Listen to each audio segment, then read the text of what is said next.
તો મિત્રો હું મારા મામાને હે ને મારા ફ્રેન્ડ ના ફોન માંથી હે ને ફોન કરું ને એની હારે પ્રેન્ક કરી. આ ભાઈ હે ને છોકરીનો અવાજ કાઢે જોરદાર. તો હાલો આપણે જોઈએ શું રિએક્શન આવે મામાનો. હાલો મામા મૌલિક બોલું. હા હવે હું એમ કહું કે મને યાર આમાં કઈક કરો. મારે હે ને તાલાડા આવવું છે.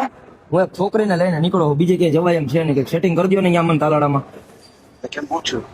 કઈ નહીં, હવે છે ભાઈ લોક મોટી. તો હવે એમાં એવું છે છોકરી લઈને ભાગો. એવું હોય તાલીએ તમે છોકરીને વાત કરો યાર. હું અત્યારે બધે છે જોવું એક છે તો વાત કરો. હેલો ક્યાં છે? હેલો નમસ્તે અંકલ. હા નમસ્તે. એ અમે છે ને અત્યારે ઘરેથી હું ભાગી ગઈ છું અને અમારે બેને બહુ મેનેજ કરવા જ છે કમ્પલસરી. અમે નહીં રહી શકીએ હવે એકબીજા વગર. સો પ્લીઝ અમે ત્યાં આવીએ છીએ, અમે રસ્તામાં જ છીએ. સો સંભાળી લેજો ને થોડું. તમારી હાલમાં છો ક્યાં? જુનાગઢ પહોંચવા આવ્યા અમે.